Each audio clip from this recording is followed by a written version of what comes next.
Hey, salut vous! S'il vous plaît, lui dites pas que je suis passé vous voir, à l'autre cocotte là qui fait ses petites vidéos. D'ailleurs, vous trouvez pas que ça manque quand je suis pas là?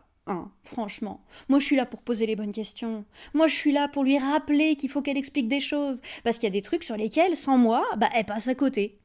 Tiens, par exemple, la vidéo qu'elle a faite là récemment sur les cycles biogéochimiques. Vous trouvez qu'elle a bien expliqué ce que c'était que des cycles biogéochimiques? Non, parce que, ok, elle nous a expliqué le cycle des roches, qui est un des cycles biogéochimiques de la Terre. Mais en soi, un cycle biogéochimique, qu'est-ce que c'est? Déjà, rien que la longueur du nom. Moi, au début, je ne savais pas comment le prononcer, mais en fait, une fois qu'on comprend le sens du mot, de ce qu'il compose, on comprend tout de suite mieux ce que c'est. Du coup, je me suis dit qu'il était temps que j'investisse un petit peu de mon temps et de mon énergie et que je vous fasse moi-même l'explication. Parce qu'il y a des fois, elle est sympathique, mais ça manque. Je manque. Donc le sens du mot biogéochimique.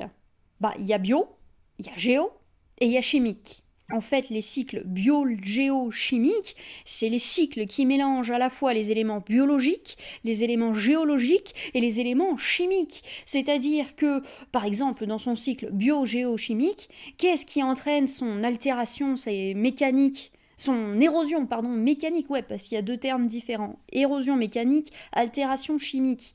Non, parce que il y a l'altération chimique qui vient fondre, qui dissout les roches. Donc les minéraux se retrouvent à l'état liquide dans l'eau, emportés dans l'eau, et sont emportés vers la mer. Ce qui contribue d'ailleurs à rendre la mer salée.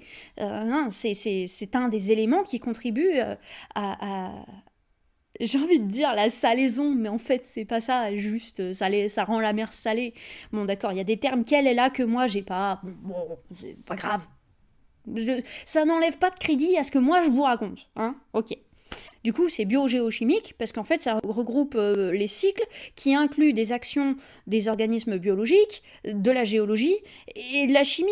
Quand on prend son cycle des roches, par exemple, elle parle d'altération chimique. C'est le moment où la roche subit la pluie notamment sur les calcaires, va dissoudre les calcaires et donc le calcium et les autres minéraux qui sont inclus dedans, ils vont partir, ils vont ruisseler avec l'eau et partir dans les rivières et rejoindre la mer. Ça, c'est l'altération chimique. Dans le cycle biogéochimique, c'est l'action chimique du biogéochie. L'action géologique, c'est l'érosion mécanique, par exemple avec la montagne qui se casse en petits morceaux, par exemple, je sais pas moi, il y a des fissures qui se créent justement dues à l'altération, la chimie qui dissout des minéraux, les minéraux qui partent en premier, ça fait des petites cavités, ces petites cavités, elles se remplissent d'eau, et quand ça gèle, l'eau, quand elle gèle, elle prend du volume, elle prend plus de place, et donc elle entraîne une dilatation de la petite cavité, de l'ouverture, ce qui entraîne des fissures qui vont devenir de plus en plus profondes dans la roche, et ça va entraîner l'effondrement de gros morceaux de montagne. Ces gros morceaux de montagne, donc ça fait partie de l'érosion mécanique. Ils se cassent la figure, ils percutent d'autres bouts de la montagne qui les arrachent, en même temps lui il se brise en plein de petits morceaux qui partent en live. Ces petits morceaux sont emportés par le ruissellement, imaginons qu'il y a un énorme orage qui débarque comme ça.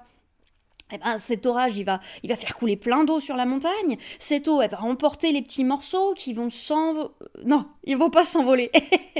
Non, ils vont ruisseler. Ils vont ruisseler avec la rivière. Qui vont dans les rivières, qui vont dans les plaines, qui descendent jusqu'à la mer. Puis ensuite, ça descend jusque dans les abysses. Et là, dans les grandes profondeurs, ça s'accumule sur le fond. Et ça fait des dépôts sédimentaires de plus en plus hauts. Et puis, une fois que ça a fini de s'accumuler, ça s'arrête jamais. En fait, ça n'a jamais fini de s'accumuler. En fait, au bout d'un moment, le sol du fond de la mer, il bouge.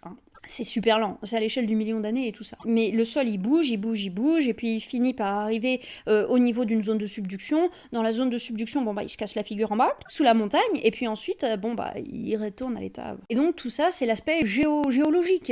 Et puis, il va y avoir aussi une composante biologique dont elle n'a pas parlé, mais qui est en fait, par exemple, un arbre, quand il est planté dans le sol, si jamais, par exemple, il n'y a pas une grosse couche de terre, l'arbre, il va aller dans la roche-mère, et dans la roche-mère, il va devoir enfoncer ses racines, il va y arriver, il va dissoudre la roche en fait, parce qu'il émet des éléments, des produits chimiques.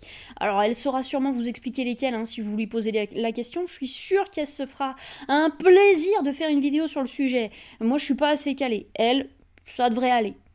Donc bon, les plantes, je sais que les racines, elles produisent des éléments chimiques qui vont dissoudre un peu la roche, et puis elles vont manger les nutriments de la roche, comme ça, là, en les aspirant, et puis du coup, les racines s'enfoncent dans la roche, et puis ça entraîne, ça joue sur l'érosion, sur l'altération, et ça fait les deux, en fait, hein, altération chimique et érosion mécanique, les deux à la fois. Et donc ça contribue à former les sols, hein, entre autres, et puis surtout, bah, ça fait partie des cycles bio-géo-chimiques, du cycle des roches. Bon, et puis il y a tout un aspect sur la pompe à carbone dont elle parle à la fin, là. J'ai vu un peu ce qu'elle est en train de produire sur le sujet, ça va être cool. Mais non, j'en dis pas plus, ok. Bon, voilà, donc bio-géochimique, c'est les cycles à la fois biologiques, géologiques et chimiques qui se réunissent tous ensemble pour permettre le recyclage des éléments de la Terre. Et c'est là que je trouve important, une chose qu'elle n'a pas faite, c'est d'expliquer qu'en fait, les cycles bio-géochimiques, ben, c'est genre les différentes salles d'un méga centre de recyclage qui se trouve s'appeler la planète Terre. Donc en fait, la Terre est faite du recyclage de tous ces éléments, de tout ce qui compose, de tout ce qui la constitue, bah, par l'intermédiaire des cycles biogéochimiques. Bon, je sais pas si ça vous a un peu aidé à mieux comprendre ce qu'étaient les cycles biogéochimiques, mais moi clairement, quand j'ai compris ça, bah, je me suis dit, bah, ça manque, elle ne nous l'a pas expliqué. Donc, bah, je suis là. Ouais. Bon, écoutez, ça m'a fait super plaisir de passer vous voir un petit peu là, comme ça.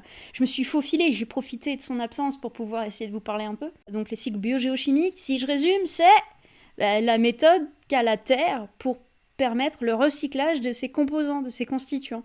Donc, en fait, les cycles biogéochimiques, ce sont les méthodes de recyclage de la Terre. Ça, c'est important de s'en rappeler. Ouais, je sais pas si c'est important. Si, c'est important. Si, ouais. Bon, en tout cas, tout ça, moi, ça m'a fait plaisir de vous en parler, de vous le présenter. J'espère que ça vous aura plu, hein, que je passe vous dire un petit coucou comme ça, puis que je vous raconte 2-3 trucs. Et puis, ben, on se dit à bientôt. Allez, salut! Bon, et puis dites pas à la cocotte, là, hein, que je suis passée vous voir. Sans moi, elle n'est rien, on est d'accord. Plus en plus haut, comme ça, là. Il se casse la figure en bas, il s'enfonce là. À bientôt!